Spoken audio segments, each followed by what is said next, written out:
사사기 2장 11절부터 16절 그리고 23절 성경 본문을 통해 리더십의 원리라는 제목으로 하나님의 말씀을 증거하겠습니다. 사사기 1장과 2장 그리고 사사기 전반적으로 몇 군데를 함께 살펴보도록 하겠습니다. 오늘부터 이제 매일 성경이 사사기 묵상을 시작합니다. 매일 성경도 받아가시고요. 근데 이 사사기는 룻기와 같이 읽으면 좋습니다. 룻기가 질서와 회복에 관한 책이라면 사사기는 혼돈과 무질서에 관한 책이기 때문입니다. 택함받은 백성 이스라엘은 사사시대 우상 숭배와 불순종으로 온 땅을 혼돈스럽게 했습니다. 하지만 이방인이고 여인이고 과부에 불과했던 룻은 시어머니 나오미에 대한 인애, 즉 헤세드로 다윗 가문을 세우고 메시아를 배출해냈습니다. 마태복음 1장 1절을 보면 아브라함의 자손이요 다윗의 자손인 예수 그리스도의 계보는 이러하다. 살몬은 라합에게서 보아스를 낳고 보아스는 룻에게서 오벳을 낳고 오벳은 이새를 낳고 이새는 다윗 왕을 낳았다. 사사시대 말기에 외국인이고 과부였고 여인이었던 룻이 없었다라면 이스라엘의 미래도 다윗도 그리스도도 없었을 수 있었습니다. 그만큼 사사시대는 암울하고 어두운 시대였습니다. 세상 리더십의 원리인 민족이나 성별이나 신분, 스펙, 학벌, 능력은 사람이 만든 껍데기입니다. 하나님 나라의 리더십의 원리는 룻처럼 하나님이 주신 알맹이인 헤세드의 은혜와 인애를 품고 그것을 실천하는 것입니다. 이러한 리더십은 십자가를 통해서만 행사할 수 있습니다. 십자가는 위로는 하나님의 은혜요, 옆으로는 사람에 대한 인애를 의미합니다. 힘과 부와 지위와 성공을 통해서는 세상의 영광에만 이룰 수 있습니다. 세상에서 종노릇 한 사람만이 그러나 주님의 영광에 이룰 수 있습니다. 내가 얼마나 많은 종을 거느렸느냐, 종의 숫자가 아닌 내가 얼마나 많은 사람을 섬겼느냐, 내가 섬긴 사람의 숫자가 내가 하나님 나라에서 받을 영광을 결정합니다. 마가복음 10장 44절을 보면 너희 가운데서 누구든지 으뜸이 되고자 하는 사람은 모든 사람의 종이 되어야 한다. 인자는 섬김을 받으러 온 것이 아니라 섬기러 왔고 많은 사람을 구원하기 위하여 치를 몸값으로 자기 목숨을 주러 왔다. 우리는 올라가기를 원합니까? 낮아지기를 원합니까? 우리는 주님을 따르기를 원합니까? 주님과 반대의 길을 가기 원합니까?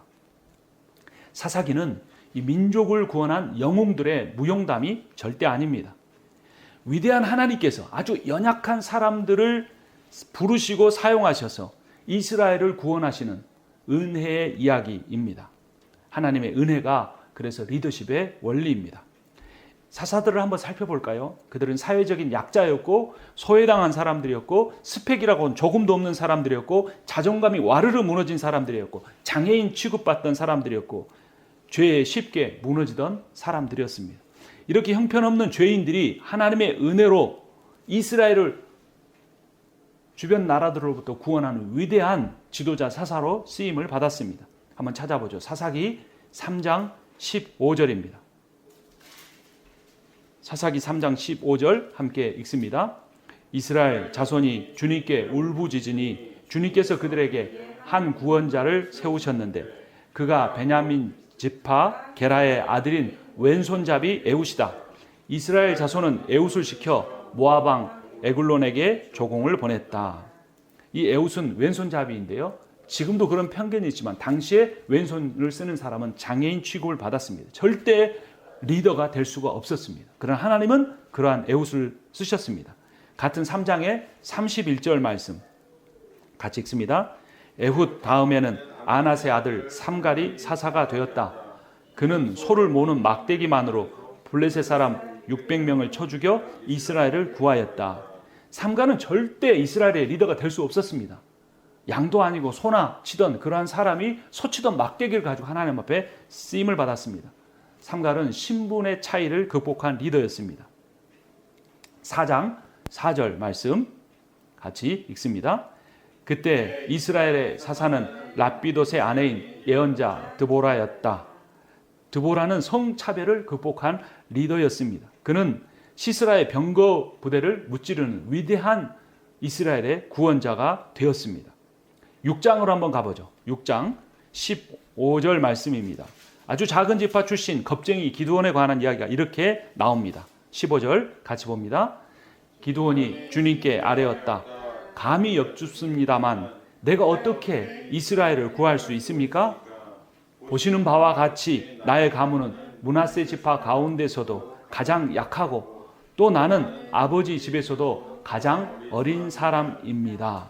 별 볼 일 없는 가문, 다른 사람 존경할 만한 하지 못한 그러한 집안 출신이었습니다. 그 중에서도 기드온은 가장 연약한 사람이었습니다. 기드온이 이 미디안 사람들이 추수 때가 되면 와서 다 그 추수 곡물을 가져가 버리는 그때 어떻게 하고 있었는지 같은 6장의 11절 말씀 함께 읽습니다. 주님의 천사가 아비에셀의 사람 요아스의 땅 오브라에 있는 상수리 나무 아래에 와서 앉았다. 그때 요아스의 아들 기드온은 미디안 사람들에게 들키지 않으려고 포도주 틀에서 몰래 밀 이삭을 타작하고 있었다. 포도주 틀은 땅을 파냅니다. 그리고 그 땅에 포도주를 담고 발로 짓밟아서 거기서 이 포도주가 나오게 하는 그러한 틀입니다. 그러니까 아무 깊은 구덩이 같이 되어 있는 그곳에 몰래 들어가서 밀 이삭을 추수하고 있는 겁쟁이 기드온의 모습을 한번 생각해 보십시오. 제가 비영리 법인을 하나 더 만들고 싶다는 그런 비전을 여러분과 나눴습니다. PNG, Prepare Next Generation 이라는 제목을 한번 생각해 봤습니다. 근데 이 PNG의 G는 Generation이라는 뜻도 있지만 기드온이라는 뜻도 집어넣어 보려고 합니다. 그래서 Prepare Next Generation 300. 기드온이 수십만의 이스라엘 군사들을 데리고 왔는데 하나님이 걸러내라 그랬습니다. 다시 걸러내라. 몇 번을 걸쳐서 마지막 남은 사람이 300명에 불과했습니다. 그 300명밖에 안 되는 사람을 데리고 낙타 부대를 거느리고 오는 바다의 모래와 같은 수많은 미디안 그 사람들을 물리쳐 이겼던 것입니다. 기드온은 두려움과 가뭄 배경을 이겨낸 리더였습니다. 11장으로 가보겠습니다. 기생의 서자 입다에 관한 이야기가 나옵니다. 11장 1절 말씀 함께 읽습니다. 길르앗 사람 입다는 굉장한 용사였다. 그는 길르앗이 창녀에게서 낳은 아들이다. 출신 배경을 극복한 리더였습니다. 도저히 일반인의 그러한 공동체에도 들어올 수 없는 그러한 사람 입다가 하나님 나라에서는 위대하게 쓰임받아서 가장 굉장한 용사가 되었던 것입니다. 여러분 사사하면 가장 먼저 떠오르는 사람이 누구입니까? 바로 삼손일 겁니다. 16장으로 가봅니다. 그런데 이 삼손은 여러 사사들이 있었지만 그 가운데서 가장 형편없는 사람이었습니다. 물리쳐야 할 이방 나라에 가서 술을 마셨고 그 이방 여인에게 빠져 자신의 하나님이 주신 비밀을 폭로한 사람입니다. 1절 말씀 제가 읽고 4절은 함께 읽습니다. 삼손이 가사에 가서 창녀를 하나 만나 그의 집으로 들어갔다. 그 뒤에 삼손은 소렉 골짜기에 사는 어떤 여자를 사랑하게 되었는데 그의 이름은 들릴라였다. 삼손은 가장 형편없는 사람이었습니다. 그런데 사사들 중에 가장 위대하게 쓰임받은 사람이 누구입니까? 삼손입니다. 나귀턱뼈 하나를 가지고 블레셋 사람들을 완전히 진멸했고 마지막 두 눈이 뽑혔지만 쇠사슬에 묶인 기둥을 잡아다녀서 그 안에 있는 블레셋의 모든 왕족과 귀족들을 죽게 한 사람이었습니다. 자신의 죄성을 하나님의 은혜로 용서받고 마지막 희생적 기도를 통해 죽으면서 가장 크게 쓰임을 받았습니다. 여러분 사사시대는 가장 이스라엘의 암울한 시대였습니다. 근데 그 사사시대야 지금 현대 사회와 현대 교회를 비추어 본다면 어떨까요? 혹시 현대 교회가 사사시대보다 더 암울한 상황은 아닌지 돌아봐야 합니다. 세속적인 능력이나 스펙이나 명문 대학 학위증이나 성장시킨 경험에 의해서 지도자를 선발하는 그러한 교회가 성령의 이끄심을 받는다 말하기가 어렵습니다. 작은 교회도 마찬가지입니다. 큰 교회를 모델링하면서 어떻게 하면 우리는 저렇게 이룰 수 있을까 하며 온갖 수단과 방법을 가리지 않는다고 하나님이 기뻐하신다고 우리가 보장할 수 없습니다. 하나님 나라의 종인 지도자는 하나님이 세우십니다. 그래서 여러분 사람에게 부름받지 못했다고 위축될 필요가 없습니다. 하나님 나는 왜 이런 가정에서 태어나게 하셨을까? 나는 부모에게 왜 이런 대접을 받고 자라게 하셨을까? 하나님 나는 왜 여기까지밖에 공부할 수 있는 능력을 주지 않으셨을까? 하나님 왜 나에게 재물을 이 정도밖에 허락하지 않으셨을까? 다른 어떤 사람만큼 되지 못하게 하신 것일까? 자신의 조건이나 상황이나 집안을 보지 마시고 사사시대를 묵상하면서 그 위대하신 하나님에게 집중할 때 하나님께 우리는 귀하게 쓰임을 받을 수가 있습니다. 리더십의 원리는 하나님께 내가 부르심 받았는지 안 받았는지 이것이 가장 중요한 겁니다. 그래서 두렵고 떨림으로 그걸 날마다 점검해야 합니다. 만약 하나님이 부르셨다면 하나님이 나를 먹이시고 입히시고 인도해 주실 것이기 때문에 순종하기만 하면 되는 겁니다. 그런데 하나님의 부르심이 확신하지 않기 때문에 우리는 하나님 대신 다른 것을 붙잡고 그 다른 것을 붙잡아서 마치 그걸 가지고 하나님 앞에 내가 무엇인가를 할 수 있는 것처럼 오해하게 되는 겁니다.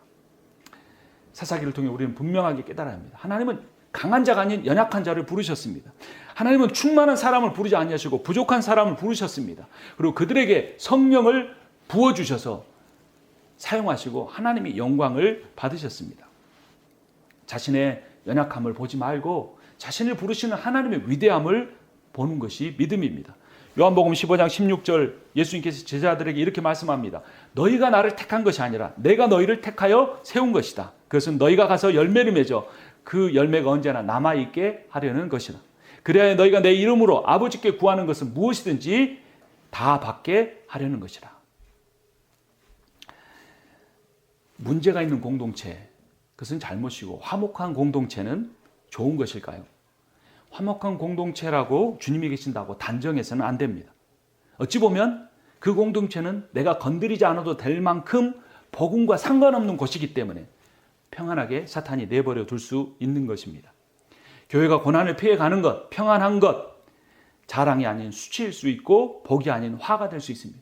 교회만이 아니라 가정도 마찬가지입니다. 이리저리 다 피해 다니면서 내가 복과 평안을 누린다고 해서 꼭 그것이 하나님 주신 것이 아닐 수도 있다라는 것입니다.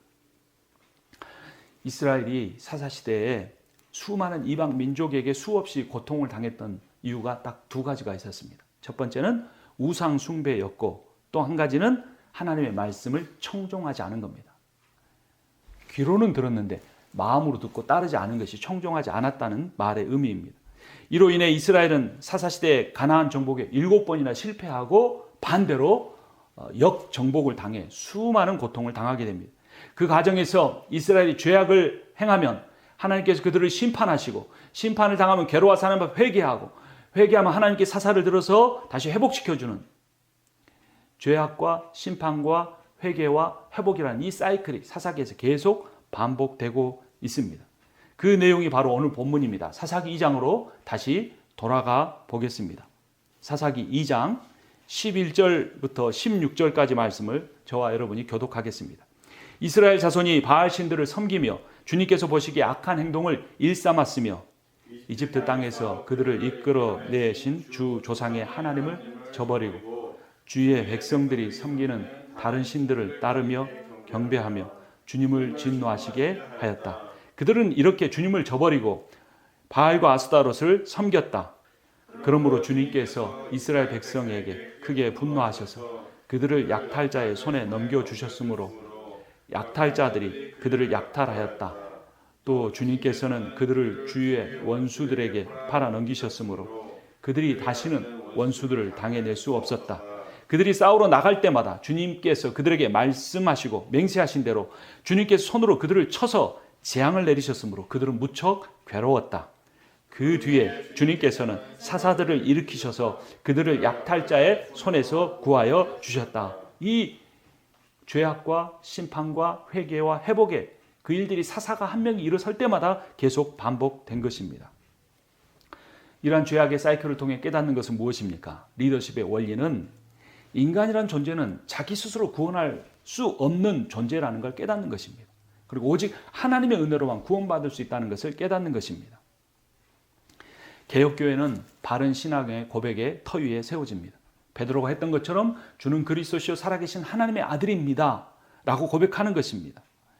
그런데 예수를 이렇게 주와 구세주로 고백하고 영접하는 것은 개인적인 차원에서 끝나서는 안 됩니다. 공동체적인 것이 돼야 합니다. 혼자 중얼거리고 고백했다고 구원받은 것이 아니라 공동체 앞에서 공적으로 고백하고 그의 고백이 신실하다는 공동체의 그러한 동의를 얻어낼 수 있어야 하는 것입니다.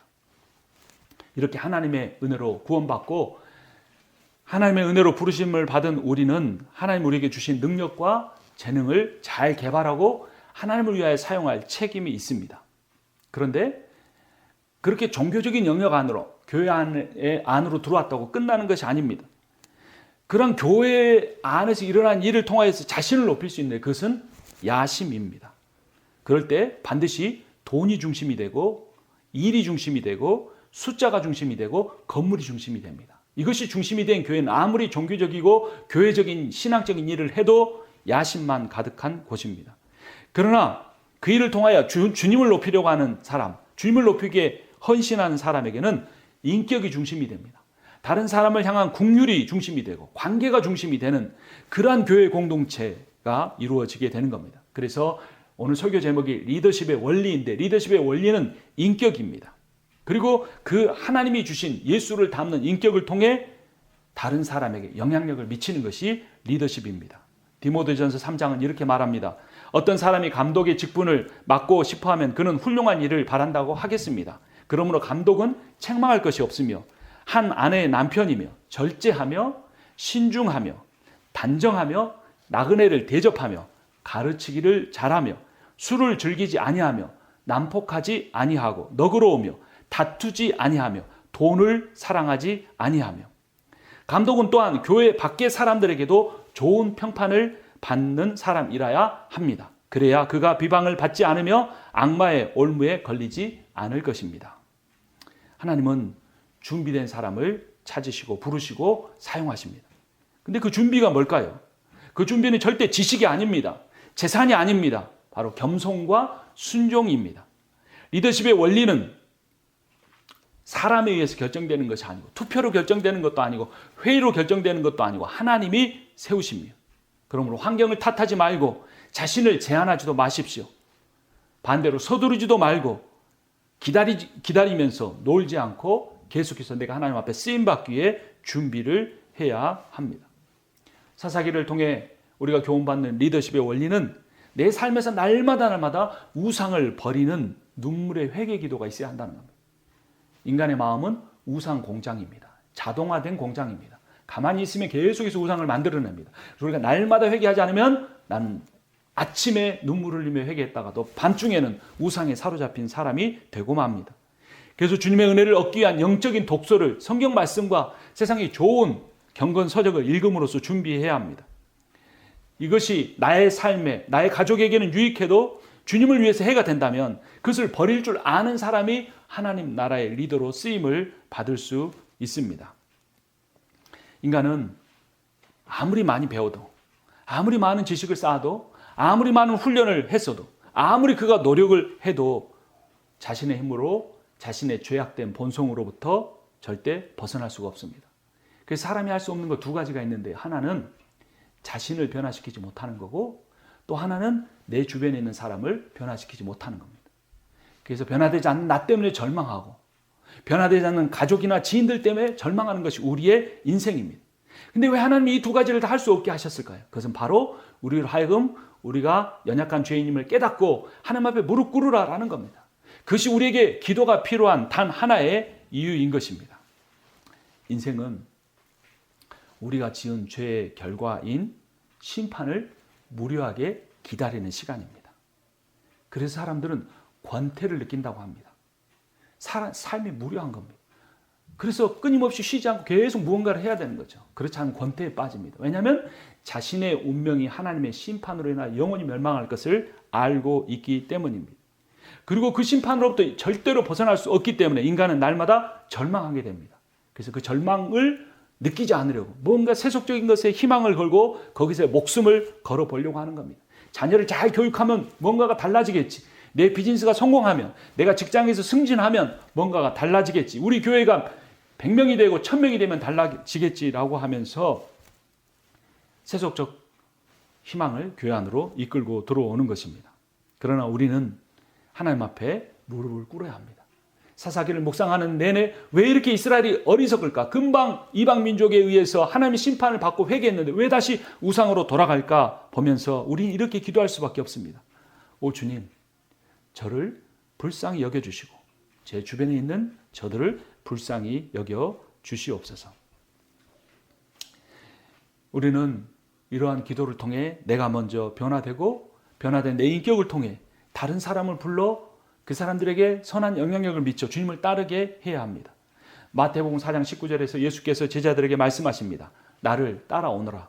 나는 너희를 사람을 낚는 어부로 삼겠다. 그들은 곧 그물을 버리고 예수를 따라갔다. 이것은 목회자만 아니라 모든 사람이 따라야 할 하나님의 말씀입니다. 그리스도는 우리가 주님을 따르되 고난 중에서도 기쁨으로 따르기를 원하십니다. 주님이 먼저 보이신 그 본은 십자가에 죽기까지 하시는 순종이었습니다. 빌립보서 2장 5절을 보면 여러분 안에 이 마음을 품으십시오. 곧 그리스도 예수의 마음이기도 합니다. 자기를 낮추시고 죽기까지 순종하셨으니 곧 십자가에 죽기까지 하셨습니다. 그렇게 하나님께 순종하셨던 주님이 우리를 또한 순종의 자리로 부르십니다. 마태복음 16장 24절을 보면 그때 예수께서 제자들에게 말씀하셨다. 누구든지 나를 따라오려거든 자기를 부인하고 제 십자가를 지고 나를 따라오너라. 누구든지 자기 목숨을 구하고자 하는 사람은 잃을 것이요. 나 때문에 자기 목숨을 잃는 사람은 찾을 것이다. 사람의 인격에서 나온 리더십은 숫자나 재정 규모나 건물의 크기 같은 외형적 목표만을 성취하게 하지만 예수의 인격에서 나온 리더십은 서로 사랑하고 섬기는 진정한 선교 공동체의 관계를 만들어 갈 수 있습니다. 사람이 사람을 움직이는 힘에는 한계가 있습니다. 그래서 누군가를 진정으로 변화시키기를 원하십니까? 예수를 알지 못하는 누군가에게 복음을 전하고 싶습니까? 참 절망하고 외로워하는 사람을 우리의 공동체로 이끌어오기를 원하십니까? 그럼 먼저 기도해야 합니다. 기도하지 않고는 절대로 그런 일이 일어날 수 없으며 기도 없이 일어나는 그 일은 결국은 숫자와 규모라는 우상의 덫에 다시 빠지고 말 수밖에 없는 것입니다. 지도자는 어떤 길로 가라고 정보를 주는 사람이 아닙니다. 지도자는 내가 이 길을 가고 있으니 나와 함께 그 길을 함께 가자고 도전하는 사람입니다. 리더십의 원리는 내가 인생길에 어느 지점에 있든지 지금 내가 가고 있는 이 길에 주님이 함께 하시겠다고 한 그 약속을 잊지 않는 겁니다. 그리고 내가 그 길에 얼만큼 갔느냐가 중요한 것이 아니라 내가 그 주님과 함께 가고 있느냐가 중요한 것입니다. 마태복음 28장 18절에서 주님이 이렇게 제자들에게 말씀하셨습니다. 나는 하늘과 땅의 모든 권세를 받았다. 그러므로 가서 너희는 모든 족속을 제자로 삼아서 아버지 아들과 성령의 이름으로 세례를 주고 내가 너희에게 명령한 모든 것을 그들에게 가르쳐 지키게 하라. 보아라, 세상 끝날까지 항상 너희와 함께 있을 것이다. 리더십의 원리는 타고난 것이기도 하지만 만들어지는 것이기도 합니다. 하나님께서 나를 지도자로 부르셨기 때문에 타고난 것이고 내가 고난을 통해서 훈련되어지게 하나님이 만드시기 때문에 만들어지는 것입니다. 그래서 내가 하나님께 부름 받았다는 그러한 내적인 열망이 없으면 하나님의 일을 하지 않아야 합니다. 하나님의 그 부르심이 내게 강하게 느껴질 때까지 기다려야 합니다. 그러나 내가 비록 고난 가운데 있고 어려움 가운데 있고 목표를 세우고 기도하는 대로 잘 되지 않고 있더라도 하나님이 나를 부르신 것이 맞으면 그 길을 절대로 피해서는 안 됩니다. 상황으로 하나님의 부르심을 판단하지 말고 내 안에 성령을 통하여 하나님이 주시는 그 열망이 내 안에 있는가 그것을 살펴야 하고 그것은 목회자만 아니라 평신도 지도자와 참된 그리스도인의 삶에 누구나 마찬가지인 것입니다. 리더십의 원리 세 가지를 본다면 지혜와 영성과 평판이라고 할 수 있습니다. 지혜란 하나님을 경외하는 겁니다. 날마다 하나님을 두려워하십시오. 그럼 세상이 절대로 두렵지 않습니다. 영성이란 하나님께 순종함입니다. 많이 아는 것, 기도하고 성경 읽는 시간이 많은 것이 아니라 순종하는 시간만큼만이 나의 영성입니다. 또한 칭찬이 필요합니다. 교회 안에서만 아니라 교회 밖에서도 세상에 믿지 않는 사람들이 나를 칭찬하는가 하지 않는가 살펴보아야 합니다. 이러한 세 가지의 그런 자질을 갖고 있는 리더들의 모습이 사도행전 6장에 나옵니다. 2절에 보면 그래서 12사도가 제자들을 모두 불러놓고 말하였다. 우리가 하나님의 말씀을 전하는 일은 제쳐놓고 음식 베푸는 일에 힘쓰는 것은 좋지 못합니다. 그런 형제 자매 여러분 신망이 있고 성령과 지혜에 충만한 사람 7을 여러분 가운데서 뽑으십시오. 그러면 그들에게 이 일을 맡기고 우리는 기도하는 일과 말씀을 섬기는 일에 헌신하겠습니다. 그래서 집사가 생겼습니다. 집사 디아코니아의 어원이 뭐냐면 식당에서 주방 봉사다라는 뜻입니다. 실제로 예루살렘 교회가 과부들을 도와 음식을 나눠주는 일에 사도들이 거기에 시간을 빼앗겨서 기도하고 말씀을 증거하는 일에 감당할 수 없어서 7 집사를 세웠던 겁니다. 교회 안에서 어떻게 보면 식당 봉사하는 사람을 어찌 보면 가장 어떤 면에서 별것 아닌 것처럼 생각하는 경우가 있습니다. 그러나 주님은 분명히 말씀하셨습니다. 마태복음 20장 26절에 다시 한번 읽습니다. 너희 가운데서 위대하게 되고자 하는 사람은 누구든지 너희를 섬기는 사람이 되어야 하고 너희 가운데서 으뜸이 되고자 하는 사람은 너희의 종이 되어야 한다. 우리 교회 이름도 섬김의 교회가 아닙니까? 예수의 부르심을 따른 제자들은 종교적인 삶에 충실하지 못했고 일반 교육도 제대로 받지 못했습니다. 많은 돈을 버는 일에 종사하지도 못했습니다. 사회적으로 높은 계층에 속하지도 못했습니다. 놀랄 만한 특별한 재능을 갖고 있는 것도 별로 없었습니다. 그런데 국경에 접한 도시였고 도로가 발달한 변방이었기 때문에 이방의 갈릴리 사람들이었기 때문에 그들은 폐쇄적인 사고를 가지고 있는 고정관념 전통에 매달리는 예루살렘 유대 신앙인들과 달리 예수의 복음에 호의적일 수가 있었습니다. 반대로 예수를 배척했던 바리새인들은 가장 종교적인 삶을 살았습니다. 그들은 부를 소유했습니다. 유대에서 최고의 교육을 받은 엘리트들이었습니다. 신앙 교육을 잘 받았다는 겁니다. 사회적으로 존경을 받는 위치에 속해 있었습니다. 다윗도 성경 해석과 논쟁과 토론에 탁월한 재능을 갖고 있었습니다. 다윗 왕조부터 정치와 행정과 신앙의 수도인 예루살렘 사람들이어서 그들이 가지고 있는 단 한 가지 단점은 그들에게 생명의 복음을 증거하러 오신 예수를 받아들이지 않고 배척했다고 하는 겁니다. 우리는 어떤 부류에 속해 있습니까? 현재 모습이 어떠하든 우리는 앞으로 어떤 부류에 속하고 있습니까? 우리가 주변에서 선망하는 대상으로 보는 교회들은 어떤 부류에 속한 모습입니까? 우리는 종교적으로 성공한 교회를 이루려는 것이 아니라 예수의 복음에 성공한 교회를 이루어야 하는 것입니다. 거짓 복음은 하나님의 아들이신 예수 그리스도를 믿으면서 돈도 성공도 명예도 권력도 가질 수 있다는 겁니다. 세상에서 쫓던 것을 교회 안으로 가지고 와서 쫓고 있다고 괜찮아지는 것이 아닙니다. 거짓 복음과 달리 참 복음은 가난하고 고통받고 아파하고 억압받는 사람들에게 기쁜 소식입니다. 가난이 부로 바뀌거나 고통이 쾌락으로 바뀌거나 억압이 권력으로 바뀌는 것이 아니고 가난 속에서도 천국의 부유함을 누릴 수 있고 고통 속에서도 참 소망이 주님께로만 향하게 되고 억압 속에서도 참 권력이란 섬기는 사람이 되는 것임을 깨닫고 주님의 영으로 인해 참 자유와 평안과 사랑과 기쁨으로 세상의 거짓 이데올로기나 거짓 가치관, 거짓된 꿈으로부터 해방되어 자유를 누리는 것입니다. 그런 의미에서 천국은 지금은 내가 세상적인 방법으로 살면서 언젠가 어느 곳에인가 있어서 그곳을 향해 가는 것이 아니고 지금 여기서 오늘 내가 따르고 있는 삶 속에서 제자들에게만 임하는 하나님 나라의 복음입니다. 그래서 리더십의 원리는 다른 사람들로 하여금 내가 하나님의 용서를 깨닫게 하고 하나님의 긍휼을 깨닫게 하고 하나님의 사랑을 깨닫게 하는 것입니다. 온유함으로 탁월했던 모세가 하나님 말씀보다는 자신의 생각을 하나님의 성품보다는 자신의 혈기를 드러낼 때 40년 동안 광야에서 준비되고 다시 40년 동안 이스라엘 백성을 이끌고 왔음에도 불구하고 80년의 세월에도 불구하고 가나안 땅에 들어가지 못했습니다. 종이라는 사실을 잃어버리는 순간 이제까지 쌓아온 어떤 위대한 업적도 다 허물어져 버리는 것입니다. 그래서 누가복음 12장에서 예수님은 이렇게 말씀하셨습니다. 내가 진정으로 너희에게 말한다. 주인은 자기의 모든 재산을 그에게 맡길 것이다. 그러나 종이 마음속으로 주인이 더디어 오리라 생각하여 남녀 종들을 때리며 먹고 마시고 취하여 있으면 그가 예상하지 않은 날 그가 알지 못하는 시각에 그 주인이 와서 그 종을 몹시 때리고 신실하지 않은 자들이 받을 벌을 내릴 것이다.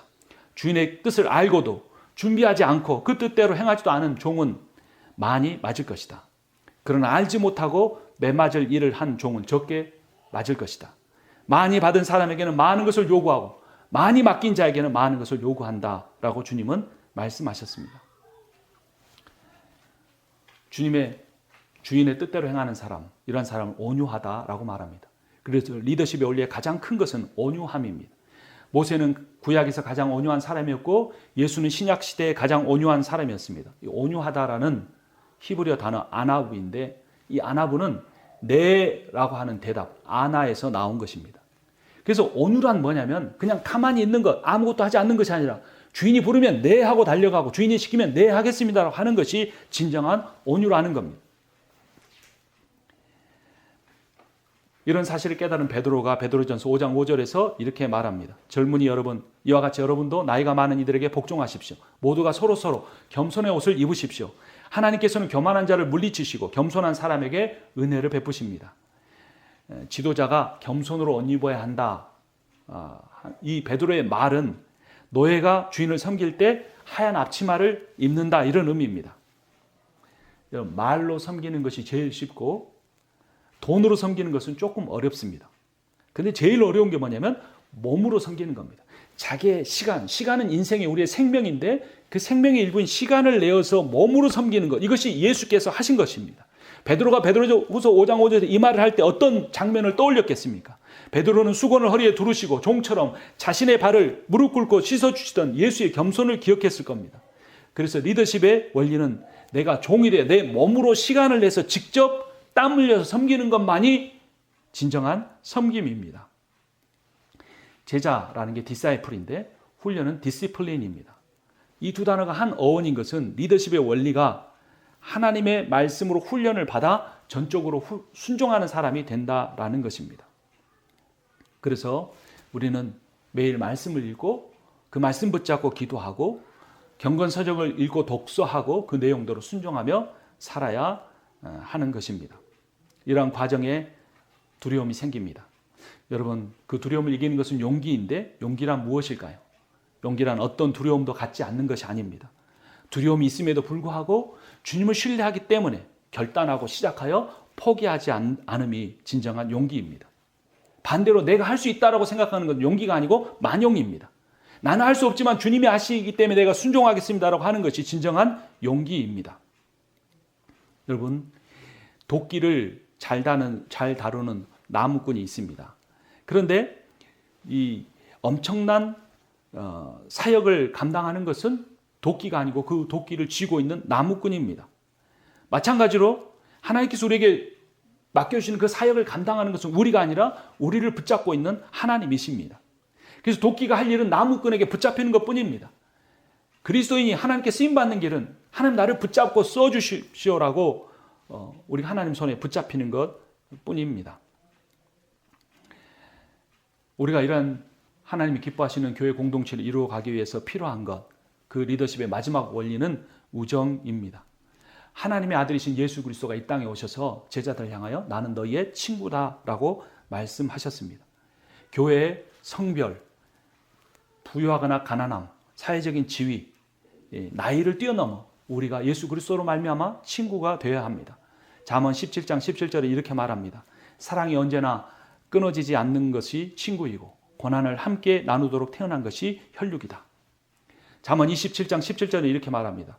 쇠붙이는 쇠붙이로 쳐야 날이 날카롭게 서듯이 사람도 친구와 부대껴야 지혜가 예리해진다라는 것입니다.